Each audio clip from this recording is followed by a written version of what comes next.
어머니, 이 집은 이제 저희 명이네요. 그 말을 들은 날이 바로 등기소에서 나오던 길이었습니다. 아들이 차 안에서 먼저 꺼낸 말이었는데 목소리는 차분했고 표정도 특별히 달라 보이지 않았습니다. 그런데 그 말이 귀에 남아서 집에 도착할 때까지 계속 머릿속을 맴돌았습니다. 그날은 아들과 며느리를 위해 큰 결정을 했다고 생각했는데 마음 한쪽이 서늘해지는 걸 애써 외면하고 있었습니다. 살다 보면 참 마음이 복잡해지는 날도 있지요. 잠시 구독과 좋아요로 따뜻한 응원 한 번만 부탁드리고 이제 드라이브 영상 보시면서 오늘 이야기를 조금 더 편하게 이어가 보겠습니다. 제가 사는 집은 남편과 제가 20년 전 마련한 아파트입니다. 장사를 하며 모은 돈의 대출도 받고 여기저기서 조금씩 보탠 돈을 합쳐 겨우 장만했지요. 방이 여러 개라 처음 이사 왔을 때는 넉넉하다고 느꼈지만 그만큼 생활이 쉬운 집은 아니었습니다. 그래도 새로 분양받아 제대로 된 내 집이 생겨 기뻤고 우리 가족이 행복하게 살았다는 기억만으로도 충분히 의미가 있었어요. 이 집은 단순한 재산이 아니라 제 삶이 고스란히 담긴 공간이었습니다. 남편이 먼저 세상을 떠난 뒤 집안이 갑자기 너무 넓게 느껴졌어요. 썰렁하게 혼자 지내는 제가 걱정이 됐는지 아들이 어느 날 엄마 혼자 너무 쓸쓸하실 테니 당분간만이라도 저희가 같이 살까요? 라고 말하더군요. 저도 크게 싫지 않았고 혼자 두기 불안하다는 말에 고개를 끄덕이게 됐습니다. 그렇게 아들 부부는 살던 집을 전세 주고 이 집으로 들어와 함께 살게 됐지요. 처음에는 서로 조심하며 잘 지냈고 생활비를 따로 정해놓지도 않았습니다. 장을 보는 건 예전부터 제가 해오던 일이라 그대로 맡았고 공과금도 제가 내던 걸 그대로 냈어요. 아이들한테 손 벌려 돈을 달라고 말할 생각은 없었고 그게 제 나름의 자존심이자 선을 지키는 것이라고 생각했습니다. 방은 여러 개였으니 각자 쓰는 문제는 크게 고민하지 않았습니다. 안방은 원래 남편과 제가 쓰던 방이었지만 아무래도 아들 부부가 넓게 쓰는 게 낫겠다 싶어 내주었습니다. 저는 작은 방으로 옮겼고 그때만 해도 그 선택이 이렇게 오래 갈 줄은 몰랐습니다. 그저 잠시만 함께 지내는 거라 생각했고 조금만 불편하면 괜찮을 거라 여겼지요. 부모 마음이라는 게 원래 그런 거라고 생각했거든요. 명의 이전 이야기가 처음 나왔을 때 저는 바로 대답하지 않았습니다.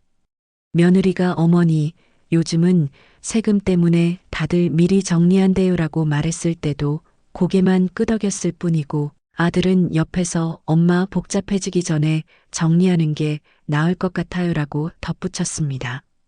그 말들이 틀린 말은 아니라고 스스로를 설득했지요. 며칠을 두고 생각해 보았습니다. 이 집을 붙잡고 있는 게 과연 옳은 일인지 아니면 아이들을 위해 내려놓는 게 맞는지 혼자 따져보았습니다. 노후는 같이 보내게 될 거라는 믿음이 있었기에 명의가 누구 앞으로 가든 크게 다르지 않다고 생각했지요. 집을 넘겨도 제자리는 그대로일 거라 믿었던 겁니다. 그 믿음이 얼마나 순진했는지는 그때는 몰랐습니다. 서류를 준비하러 가던 날 아침 괜히 평소보다 일찍 눈이 떠졌습니다. 아침밥을 차려놓고도 숟가락을 들고 한참을 멈춰 있었고 남편 사진을 잠시 바라보다가 이 결정이 맞는 건지 속으로 몇 번이나 물어보았습니다. 그래도 결국엔 마음을 다잡았습니다. 가족을 믿는 게 제가 할 수 있는 최선이라고 생각했기 때문입니다. 등기소에서 도장을 찍는 순간은 생각보다 빨리 지나갔고 서류를 넘기고 확인하고 다시 도장을 찍는 일이 반복되었을 뿐입니다. 직원은 담담하게 절차를 설명했고 저는 고개를 끄덕이며 따라갔죠. 그 과정이 끝났을 때 마음이 후련하기보다는 왠지 모를 텅 빈 느낌이 들더군요. 그래도 그때까지만 해도 그 감정을 깊이 들여다보지는 않았습니다. 등기소를 나와 집으로 돌아오는 길에 아들이 먼저 말을 꺼냈어요. 어머니, 이 집은 이제 저희 명의네요라는 말이었는데 특별히 차갑지도 날카롭지도 않았습니다. 분명 그냥 사실을 말한 것뿐인데 그 말이 이상하게 가슴에 남더라고요. 그날 집에 도착해서도 그 말이 머릿속을 떠나지 않았습니다. 집 문을 열고 들어왔을 때 평소와 다를 게 없는 풍경이었죠. 신발장도 그대로였고 거실에 놓인 가구들도 변한 게 없었고요. 그런데도 집안이 예전과는 다르게 느껴졌습니다. 같은 공간인데 제가 서 있는 자리가 조금 어색해진 것 같았습니다. 그때부터였던 것 같습니다. 이 집이 정말로 제 집이 맞는지 처음으로 그런 생각이 들기 시작한 게 말이에요. 현관에 신발을 벗어놓으면서도 괜히 한 번 더 가지런히 정리하게 되었고 거실을 지나갈 때도 발소리를 줄이게 되더군요. 아무도 뭐라고 하지 않았는데 제 스스로 조심하게 된 겁니다. 그날 저녁 식사 때도 평소와 다르지 않았어요. 밥을 차려놓고 같이 앉아서 먹었는데 대화는 별로 없었습니다. 아들은 휴대폰을 보고 있었고 며느리는 아이들 반찬을 챙기느라 바빴지요. 저는 그 사이에서 조용히 밥을 먹으면서 오늘 한 일이 제대로 된 선택이었는지 다시 한번 생각해 보았습니다. 후회가 밀려온 건 아니었지만 마음 한쪽이 무거운 건 사실이었어요. 설거지를 하면서도 그 생각이 계속 이어졌고 그날 밤은 유난히 잠이 오지 않았습니다. 그날 이후로 며칠은 평소처럼 흘러갔습니다. 아침에 눈을 뜨면 물을 끓이고 간단히 밥을 차려 식탁에 놓았습니다. 아이들이 학교 갈 준비를 하는 동안 저는 부엌에서 설거지를 하거나 빨래를 돌리는 일을 했지요. 점심때가 되면 혼자 남은 반찬으로 밥을 먹고 오후에는 장을 보러 나가거나 집안을 정리했습니다. 저녁에는 다시 밥을 차려놓고 가족들이 돌아오기를 기다렸어요. 하루 일과가 특별히 달라진 건 없었는데 이상하게 마음은 예전 같지 않았습니다. 아들 부부와 마주칠 때도 조심스러워졌어요. 예전에는 자연스럽게 말을 걸었는데 이제는 굳이 하지 않아도 될 말은 삼키게 되더군요. 며느리가 부엌에서 요리를 할 때 제가 들어가려다가도 괜히 방해가 될까봐 멈칫하게 되었습니다. 냉장고 문을 열 때도 타이밍을 보게 되었고 거실에 앉을 때도 자리를 한 번 더 살피게 되었지요. 그렇게 하루하루가 지나면서 제가 이 집에서 점점 조용해지고 있다는 걸 느꼈습니다. 병원에 다녀온 날이었습니다. 진료를 마치고 약을 받아 집에 돌아왔는데 생각보다 비용이 많이 나왔더군요. 저녁 식사 때 조심스럽게 오늘 병원 다녀왔는데 약값이 좀 많이 나왔네라고 말했습니다. 며느리는 고개를 들었다가 다시 아이들 쪽으로 시선을 돌리며 요즘 약값이 많이 올랐다고 들었어요라고 말했고 아들은 그 옆에서 아무 말이 없었습니다. 저는 더 이상 말을 잇지 못하고 병원 영수증을 가방에 조용히 넣었습니다. 그날 이후로 병원 이야기는 제 입에서 자연스럽게 사라졌어요. 며칠 뒤에는 장을 보고 돌아와서 산 물건들을 정리하고 있었는데 며느리가 한번 훑어보더니 말했습니다. 어머니, 이제는 장 보는 것도 계획을 세워서 사야 할 것 같아요. 그 말이 틀린 건 아니었지만 그 안에 담긴 뜻이 느껴졌습니다. 예전처럼 제가 마음대로 사면 안 된다는 신호 같았어요. 아들은 그때도 중간에서 말을 아꼈고 앞으로는 당신이 인터넷으로 사던지라는 말만 덧붙였습니다. 저는 고개를 끄덕이며 그래, 그렇게 해라라고 대답했지만 마음은 편하지 않았습니다. 그날 밤 방에 들어와 불을 끄고 누웠는데 쉽게 잠이 오지 않았습니다. 천장을 보면서 오늘 있었던 일들을 하나씩 되짚어 보았습니다. 별것 아닌 일들이었는데 그 작은 일들이 모여서 마음을 무겁게 만들고 있었어요. 집 명의가 바뀐 뒤로 뭔가 달라진 게 있는 건지 아니면 제가 예민해진 건지 헷갈렸습니다. 그래도 한 가지는 분명했어요. 이 집에서 제 자리가 조금씩 줄어들고 있다는 느낌, 그건 확실히 느껴지고 있었습니다. 다음 날 아침 일어나서 세수를 하고 거울을 봤습니다. 얼굴이 조금 지쳐 보이더군요. 잠을 제대로 못 잔 탓인지 아니면 마음이 무거워서인지는 모르겠지만요.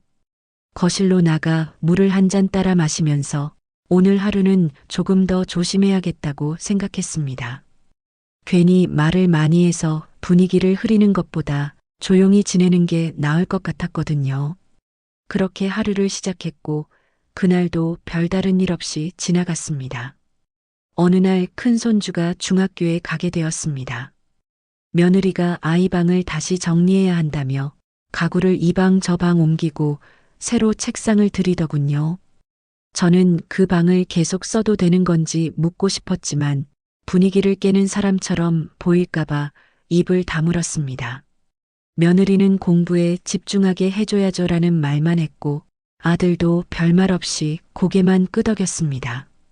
이후로는 거실에서 TV를 보는 게 눈치가 보이기도 하고 전화 통화하는 것도 꺼려지면서 집안에서 제 행동 하나하나가 조심스러워졌어요. 부엌에 들어갈 때도 누군가의 동선을 방해하지 않는지 먼저 살피게 되었고 거실에 앉아 있을 때도 괜히 눈치를 보게 되었습니다. 누가 뭐라고 말한 적은 없었지만 제 스스로가 한 발씩 물러나는 느낌이 들었습니다.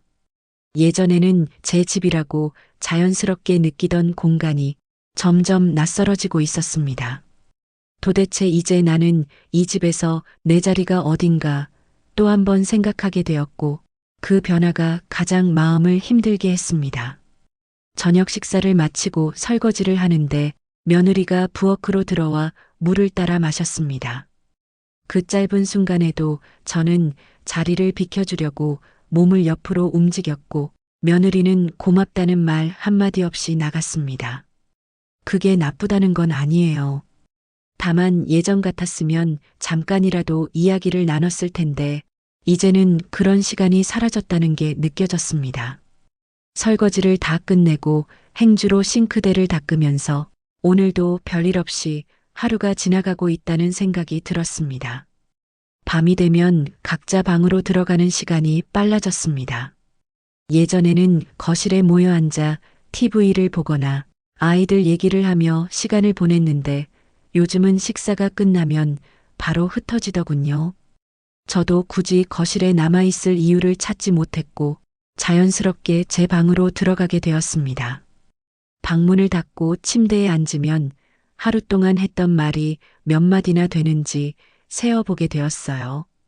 그 숫자가 점점 줄어들고 있다는 걸 느끼면서도 달리 방법을 찾을 수가 없었습니다. 어느 날은 작은 손주가 형 방을 부러워하는 듯 보였습니다. 한껏 꾸민 형 방이 부러웠던 건지 며느리가 어느 날 말했습니다.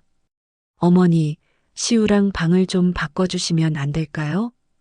그 말이 조심스럽게 나왔지만 그 안에 이미 결정이 끝났다는 느낌이 담겨 있었습니다. 저는 잠시 말을 잇지 못하고 서 있다가 그래, 알았어라고 대답했습니다. 아들은 그 옆에서 엄마 아이가 해드는 방을 쓰고 싶대요라고 덧붙였고 저는 더 이상 할 말이 없었습니다. 그날부터 제 짐을 조금씩 옮기기 시작했습니다. 옷장에 걸린 옷들을 꺼내고 서랍에 있던 물건들을 정리하면서 이 방에서 보낸 시간들이 떠올랐습니다.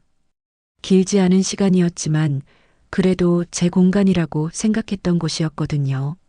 안방 내어주고 작은 방에서 지내게 되었을 때가 떠올라서 속상하고 서운한 마음이 들었습니다. 짐을 옮기는 동안 며느리가 한두 번 들어와 어머니, 제가 도와드릴까요? 라고 물었지만 저는 괜찮아, 내가 할게라고 대답했습니다. 눈물이 날 것 같아 혼자 정리하는 게 오히려 마음이 편했습니다. 새 방은 부엌 옆 제일 작은 방이었습니다. 북향인데다 창문도 작아서 해가 잘 들지 않았고 짐을 다 넣으니 좁게 느껴졌어요. 침대를 놓고 나니 다른 가구를 놓을 자리가 별로 없더군요.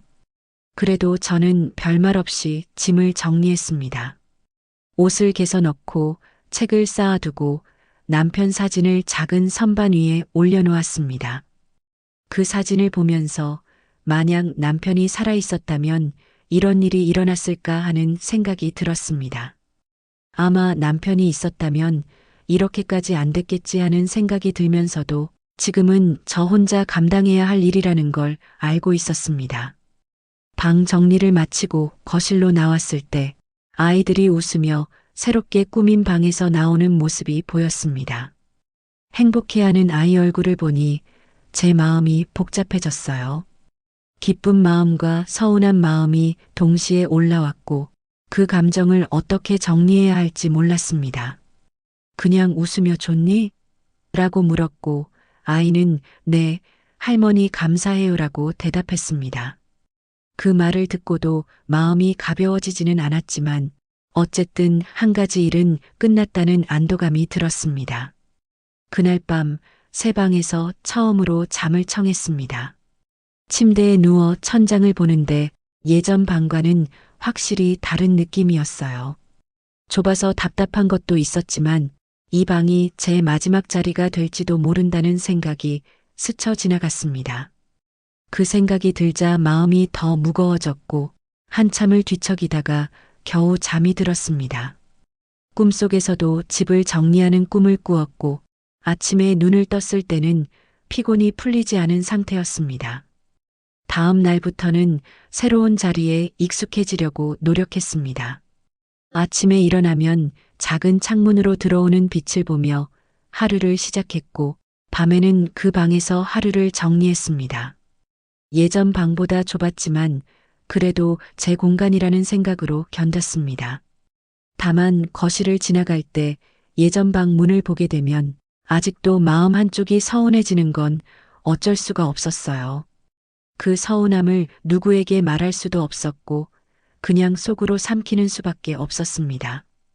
집안에서 제 동선도 달라졌습니다. 예전에는 거실을 자유롭게 오갔는데 이제는 부엌 쪽으로만 주로 움직이게 되었어요. 아이들이 공부하는 시간에는 거실을 지나가는 것도 조심스러워서 일부러 멀리 돌아가기도 했습니다. 화장실을 갈 때도 타이밍을 보게 되었고 씻을 때도 물소리를 줄이려고 신경 쓰게 되었지요. 그렇게 하나하나 조심하다 보니 집에서 편하게 쉬는 시간이 점점 줄어들었습니다. 며칠이 지나자 이 집에서 제가 차지하는 공간이 얼마나 줄어들었는지 실감이 났습니다.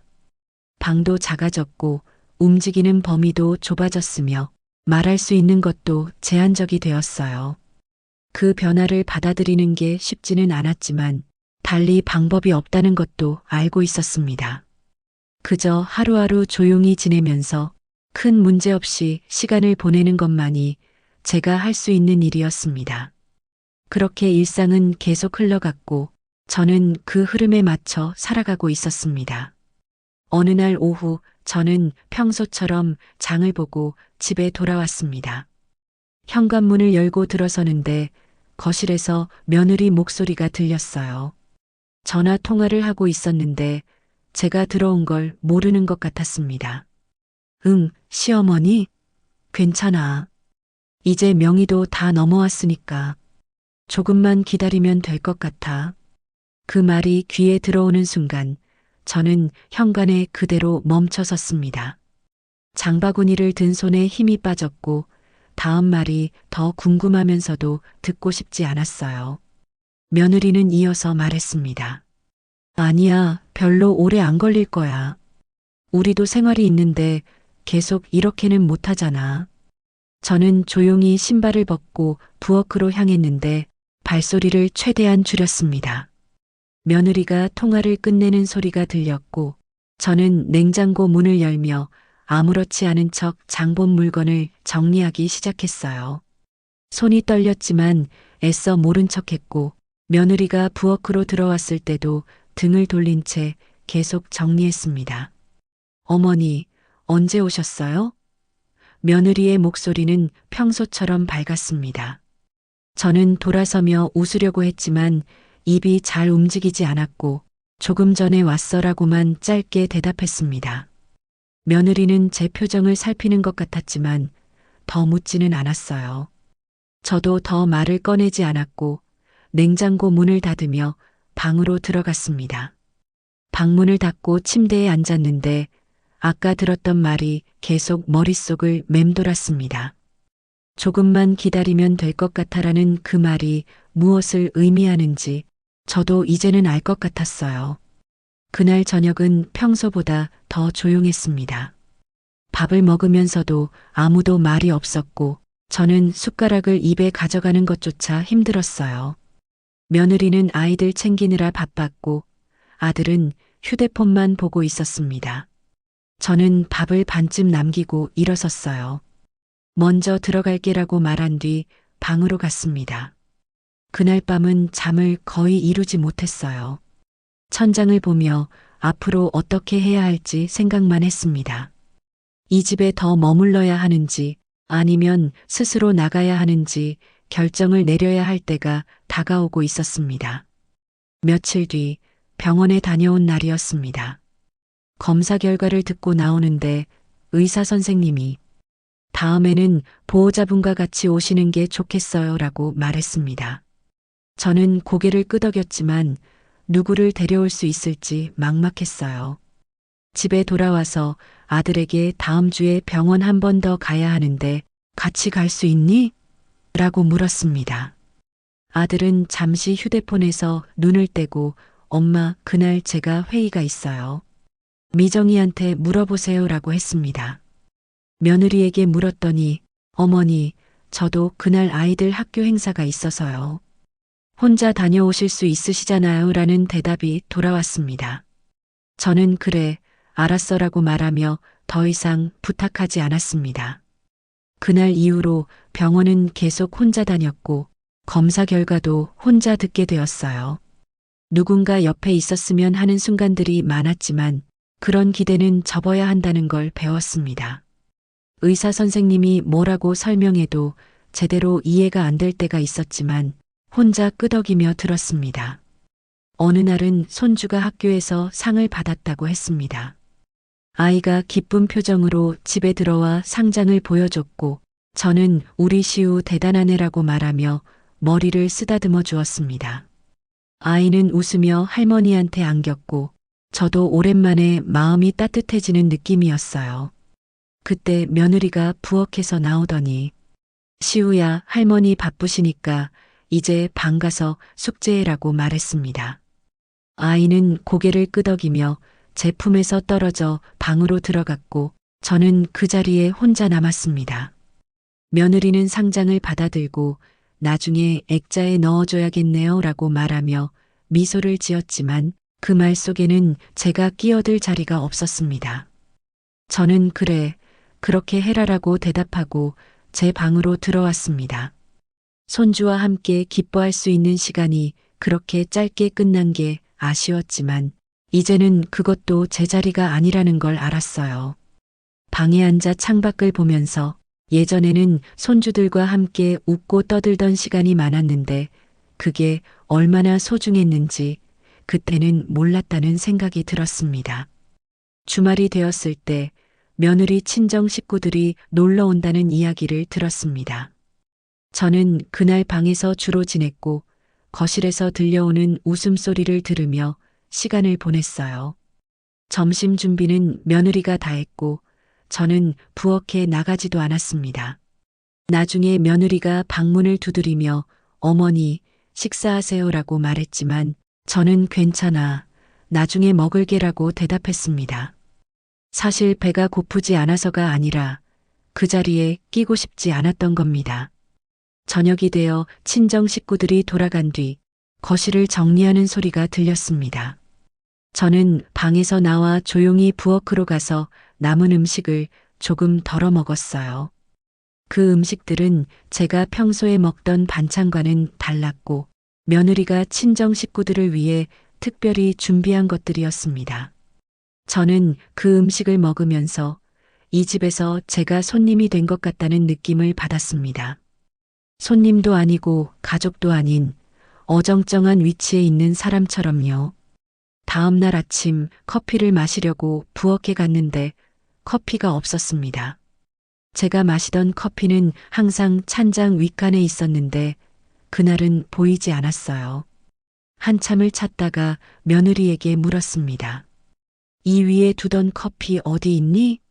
며느리는 어머니. 그거 이제 안 사기로 했어요.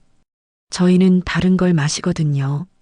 그 말을 듣는 순간 제가 이 집에서 얼마나 작은 존재가 되었는지 실감했습니다. 제가 마시던 커피 하나도 이제는 사지 않는다는 게 단순한 물건의 문제가 아니었어요. 저는 그래, 알았어. 내가 사올게라고 말하고 밖으로 나갔습니다.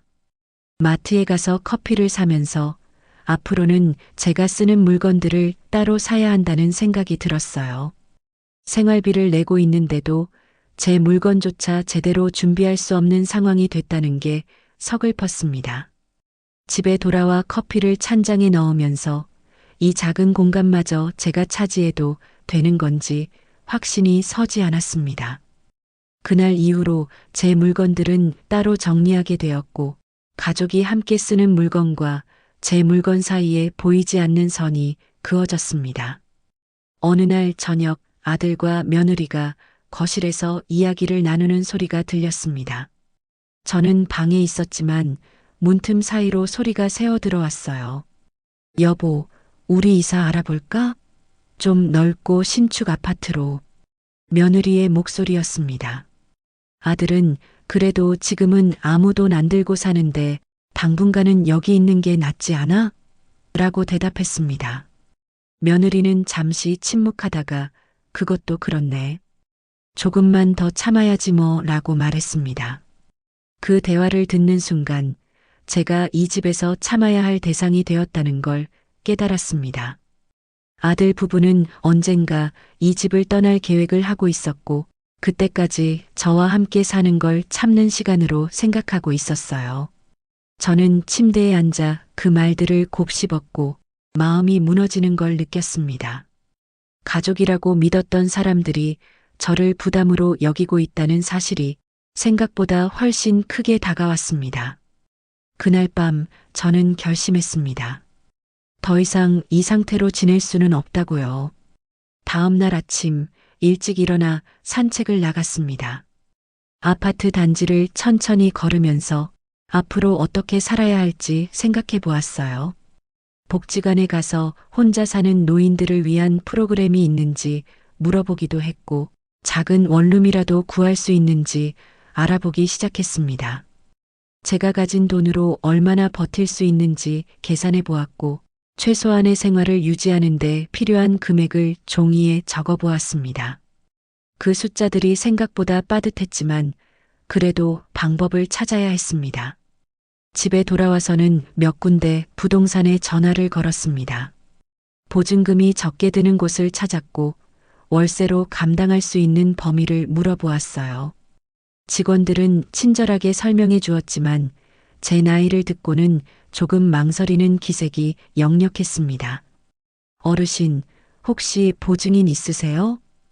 그 질문에 저는 할 말을 잃었습니다. 아들에게 부탁할 수도 없고 다른 친척도 마땅치 않았거든요. 전화를 끊고 나서 집을 나가는 일도 쉽지 않다는 걸 실감했습니다. 며칠 뒤 오랜만에 친구를 만났습니다. 동네 카페에서 차를 마시며 이야기를 나누었는데 친구가 먼저 물었어요. 정자야, 너 요즘 얼굴이 안 좋던데 무슨 일 있니? 저는 처음에는 괜찮다고 둘러댔지만 친구가 계속 물어서 결국 조금씩 이야기를 꺼냈습니다. 집 명의를 넘긴 일, 점점 좁아지는 제자리, 아들 부부와의 거리감 같은 것들을요. 친구는 제 이야기를 끝까지 듣고 나서 한숨을 쉬었습니다. 정자야, 나도 비슷한 일 겪었어. 우리 딸한테 집 넘겨줬는데 그 뒤로 완전히 달라지더라고. 친구의 말에 저는 고개를 들었고 친구는 이어서 말했습니다. 처음엔 잘해주는 척 하다가 시간 지나니까 눈치 주고 말 바꾸고 그러더라. 결국 나는 작은 집 하나 얻어서 혼자 살기 시작했어. 처음엔 서러웠는데 지금은 오히려 편해. 친구의 이야기를 들으면서 제가 겪고 있는 일이 저만의 문제가 아니라는 걸 알았습니다. 많은 부모들이 비슷한 상황을 겪고 있었고 그 속에서 각자의 방법으로 살아가고 있었습니다. 친구와 헤어지고 집으로 돌아오는 길에 마음이 조금 정리되는 느낌이었습니다. 제가 선택할 수 있는 길이 있다는 걸 확인했고 혼자 사는 것도 나쁘지 않을 수 있다는 생각이 들었어요. 물론 두렵기는 했지만 지금처럼 눈치 보며 사는 것보다는 나을 거라는 생각이 들었습니다. 현관문을 열고 들어섰을 때 이 집이 더 이상 제가 오래 머물 곳이 아니라는 확신이 들었습니다.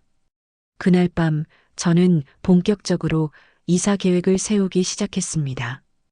다음 날 아침 식사 자리에서 조심스럽게 말을 꺼냈습니다. 현우야, 미정아, 우리 잠깐 이야기 좀 하자.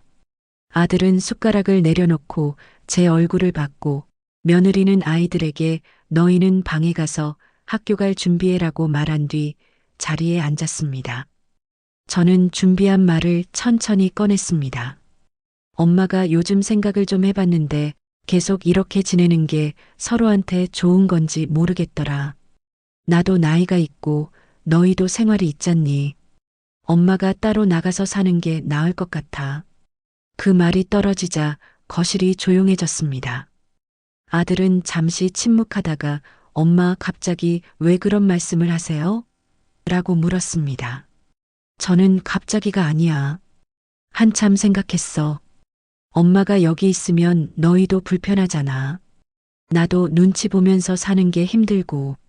며느리는 고개를 숙이고 있다가 어머니, 저희가 뭐 불편하게 해드린 게 있나요? 라고 물었습니다. 그 말에 저는 쓴웃음이 나왔지만 참으며 대답했습니다. 불편하게 한 건 아니지. 그냥 이 상황 자체가 서로한테 부담이 되고 있는 것 같아서. 아들은 잠시 고민하는 표정을 짓다가 말했습니다. 엄마, 솔직히 말씀드리면 저희도 조금은 편해질 것 같아요. 아이들도 크고 공간도 필요하고 그러니까요. 그 말이 예상했던 대답이었지만 직접 듣는 순간 마음이 아팠습니다. 며느리는 어머니, 어디 가실 계획은 있으세요? 라고 물었고 저는 아직 알아보는 중이야. 작은 데라도 하나 구하려고라고 대답했습니다. 아들은 보증금 같은 건 괜찮으세요? 라고 물었고 저는 그건 엄마가 알아서 할게. 걱정하지 마라고 말했습니다. 그날 대화는 거기서 끝났습니다. 누가 소리를 높인 것도 아니고 격하게 다툰 것도 아니었어요. 그저 사실을 확인하고 앞으로의 계획을 나눈 것뿐이었습니다. 하지만 그 짧은 대화가 끝난 뒤 집안의 공기는 더욱 무거워졌습니다. 아들은 출근 준비를 하며 방으로 들어갔고 며느리는 아이들을 챙기느라 바빴습니다. 저는 거실에 혼자 남아 방금 나눈 대화를 되짚어 보았습니다. 제가 먼저 꺼낸 말이었지만 아들이 그렇게 쉽게 동의할 줄은 몰랐습니다. 그날 이후로 집안은 더욱 조용해졌습니다. 서로 눈도 잘 마주치지 않았고 필요한 말만 주고받았어요. 저는 방에서 짐을 조금씩 정리하기 시작했고 부동산을 더 열심히 알아보았습니다. 며칠 뒤 괜찮은 원룸 하나를 찾았습니다. 보증금이 적고 월세가 조금 높았지만 제가 감당할 수 있는 범위였어요. 계약서에 도장을 찍는 순간 이제 정말로 이 집을 떠나는구나 실감이 났습니다. 새 집 열쇠를 받아들고 밖으로 나오는데 마음이 복잡했습니다. 이사 날짜를 정하고 아들에게 알렸습니다. 다음 주 금요일에 나갈게. 아들은 고개를 끄덕이며 도와드릴까요? 라고 물었지만 저는 괜찮아. 짐도 많지 않아. 내가 알아서 할게라고 대답했습니다. 며느리는 어머니, 필요한 거 있으면 말씀하세요라고 했지만 저는 더 이상 부탁하고 싶지 않았습니다. 혼자 짐을 싸고 혼자 이사하는 게 오히려 마음이 편했어요. 누군가의 도움을 받으면 그게 또 빚처럼 느껴질 것 같았거든요. 이사 전날 밤 방 안을 둘러보았습니다. 이 방에서 보낸 시간은 길지 않았지만 그래도 제 공간이었던 곳이었어요. 남편 사진을 조심스럽게 상자에 넣고 옷가지들을 정리했습니다. 생각보다 짐이 적었고 큰 박스 몇 개면 충분했습니다. 그 적은 짐을 보면서 제 인생이 이렇게 작은 공간에 담길 수 있다는 게 신기하면서도 쓸쓸했습니다. 밤늦게까지 짐을 싸고 마지막으로 방을 한번 쭉 둘러보았습니다. 이제 이 방은 다른 용도로 쓰일 거라는 생각이 들었습니다. 이사 당일 이삿짐 센터 기사님이 오셨습니다. 짐을 실으면서 아들과 며느리는 거실에 서서 지켜보고 있었어요. 손주들은 학교에 가서 없었고 집안은 이상하게 조용했습니다. 짐을 다 실은 뒤 저는 마지막으로 집안을 둘러보았습니다. 20년 동안 살았던 이 집, 남편과 함께 행복했던 이 공간을 떠나는 게 쉽지는 않았어요. 하지만 더 이상 제 자리가 아니라는 걸 알고 있었고, 이제는 새로운 시작을 해야 할 때였습니다. 현관문을 나서면서 아들에게 잘 지내라고 말했습니다. 아들은 엄마도 건강하세요. 필요한 거 있으면 연락하세요라고 했고, 며느리는 어머니 가끔 놀러 오세요라고 말했습니다. 저는 고개만 끄덕이고 엘리베이터를 탔습니다. 문이 닫히는 순간 뒤돌아보지 않기로 마음먹었습니다. 앞만 보고 가기로 했어요. 새 집으로 가는 차 안에서 저는 창밖을 바라보며 생각했습니다. 이제부터는 제 삶을 제가 책임져야 한다고요. 새 집은 작았지만 깨끗했습니다. 짐을 풀면서 하나하나 제자리를 찾아 정리했어요. 남편 사진은 작은 탁자 위에 놓았고 옷은 작은 옷장에 정리했습니다. 부엌도 작았지만 혼자 쓰기에는 충분했습니다. 모든 짐을 다 정리하고 나니 저녁이 되었고 저는 처음으로 이 집에서 혼자 밥을 먹었습니다. 간단하게 라면을 끓여 먹었는데 그 맛이 이상하게 달게 느껴졌어요. 아무도 눈치 볼 필요 없이 제가 하고 싶은 대로 할 수 있다는 게 낯설면서도 조금 편했습니다. 그날 밤 새 집 침대에 처음으로 누웠습니다. 천장을 보면서 오늘 하루를 되돌아보았어요. 슬프기도 했고 후련하기도 했으며 불안하기도 했습니다. 여러 감정이 한꺼번에 밀려왔지만 그래도 제가 선택한 길이라는 생각에 마음을 다잡았습니다. 앞으로 어떻게 살아갈지는 아직 모르겠지만 적어도 눈치 보며 살지는 않아도 된다는 게 위안이 되었습니다. 그렇게 새로운 삶의 첫날 밤이 지나갔습니다. 다음 날 아침 일찍 눈이 떴습니다. 낯선 천장을 보면서 여기가 이제 제 집이라는 걸 다시 한번 실감했어요. 일어나서 창문을 열었는데 작은 창이었지만 햇빛이 잘 들어왔습니다. 간단하게 씻고 커피를 한 잔 탔습니다. 제가 좋아하는 커피를 마음껏 마실 수 있다는 게 이렇게 소중하게 느껴질 줄은 몰랐어요. 커피를 마시며 창밖을 바라보는데 오늘 하루를 어떻게 보낼지 계획을 세웠습니다. 근처 마트를 찾아가 장을 봤습니다. 필요한 물건들을 하나하나 골라 담으면서 이제는 제가 쓸 물건만 사면 된다는 게 편했습니다. 계산을 하고 집으로 돌아오는 길에 동네를 천천히 둘러보았어요. 복지관도 있고 작은 공원도 있었습니다. 이 동네에서 새로운 일상을 만들어 가야겠다는 생각이 들었습니다. 집에 돌아와 장본 물건을 정리하고 점심을 간단하게 먹었습니다. 혼자 먹는 밥이 외롭기도 했지만 이제는 익숙해져야 한다는 걸 알고 있었습니다. 오후에는 복지관에 가서 프로그램을 알아보았습니다. 노래 교실도 있고 요가 수업도 있더군요. 제 나이 또래 분들이 많이 다니신다고 했고 저도 등록을 했습니다. 새로운 사람들을 만나고 새로운 일을 시작하는 게 두렵기도 했지만 기대도 되었어요. 집으로 돌아오는 길에 꽃집에 들러 작은 화분 하나를 샀습니다. 집에 생기를 불어넣고 싶었거든요. 화분을 창가에 놓고 물을 주면서 이 작은 집도 제 손으로 조금씩 가꿔 나가야겠다고 생각했습니다. 저녁이 되어 간단하게 저녁을 준비했습니다. 냉장고를 열어 재료를 꺼내고 국을 끓이고 반찬을 몇 가지 꺼내 놓았어요. 식탁에 앉아 혼자 밥을 먹으면서 이 고요함에 익숙해져야 한다고 스스로에게 말했습니다. 아들 부부 생각이 나기도 했지만 연락하고 싶지는 않았어요. 제가 먼저 나온 거니까 이제는 저 혼자 잘 지내는 모습을 보여줘야겠다고 생각했습니다. 설거지를 하고 TV를 켰는데 혼자 보는 TV가 이렇게 편할 수도 있다는 걸 알았습니다. 밤이 되어 침대에 누웠습니다. 오늘도 하루가 무사히 지나갔고 내일도 이렇게 하루하루 살아가면 된다는 생각이 들었어요. 외롭기는 했지만 그 외로움도 견딜만 했습니다. 적어도 눈치 보지 않아도 되고 제가 하고 싶은 대로 살 수 있다는 게 큰 위안이 되었습니다. 남편 사진을 한번 보고 여보, 나 잘 지내고 있어라고 속으로 말했습니다. 그리고 눈을 감았습니다. 다음 날부터는 일상이 자리를 잡아갔습니다.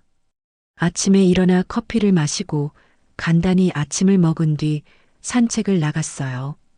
근처 공원을 천천히 걸으면서 다른 어르신들과 인사도 나누게 되었습니다. 복지관 프로그램에도 나가기 시작했고 새로운 친구들도 사귀었습니다. 그분들도 저와 비슷한 사연을 가진 분들이 많았고 서로 위로하며 지냈습니다. 혼자 사는 게 외롭기는 했지만 그 외로움을 함께 나눌 사람들이 생겼다는 게 다행이었어요. 한 달쯤 지났을 때 아들에게서 전화가 왔습니다. 엄마, 잘 지내세요? 짧은 안부였지만 그래도 연락이 온 게 반가웠습니다. 저는 응, 잘 지내고 있어. 너희도 잘 지내지? 라고 대답했어요. 아들은 네, 저희도 잘 지내요. 다음에 한번 놀러 갈게요 라고 말했지만 그 말이 정말 실현될지는 모르겠습니다. 통화를 끝내고 저는 마음이 조금 편해졌어요. 아들도 잘 지내고 있다니 그것만으로도 다행이었습니다. 요즘은 하루하루가 비슷하게 흘러갑니다. 아침에 일어나 간단히 씻고 밥을 먹고 산책을 나가요. 복지관에 가서 프로그램에 참여하고 친구들과 이야기를 나눕니다. 집에 돌아와 저녁을 먹고 TV를 보다가 잠을 청하죠. 특별한 일은 없지만 그 평범함이 이제는 편하게 느껴집니다. 누군가의 눈치를 보지 않아도 되고 제가 하고 싶은 대로 살 수 있다는 게 얼마나 소중한지 매일 느끼고 있습니다. 가끔 예전 집이 생각나기도 합니다. 그 넓은 거실, 익숙했던 부엌, 함께 웃고 떠들던 시간들이 그리워질 때도 있어요. 하지만 그 그리움에 오래 머물지는 않습니다. 그때로 돌아갈 수는 없고 돌아가고 싶지도 않다는 걸 알고 있으니까요. 이제는 제 삶을 제가 만들어가는 중입니다. 느리지만 확실하게 하루하루를 채워가고 있습니다. 저의 이야기가 당신의 마음에 작은 온기로 머물렀다면 구독과 좋아요로 함께 해주세요. 새로운 사연이 도착하는 순간 가장 먼저 따뜻한 소식을 전해드릴게요. 인생사연 드라이브와 함께 해주셔서 감사합니다.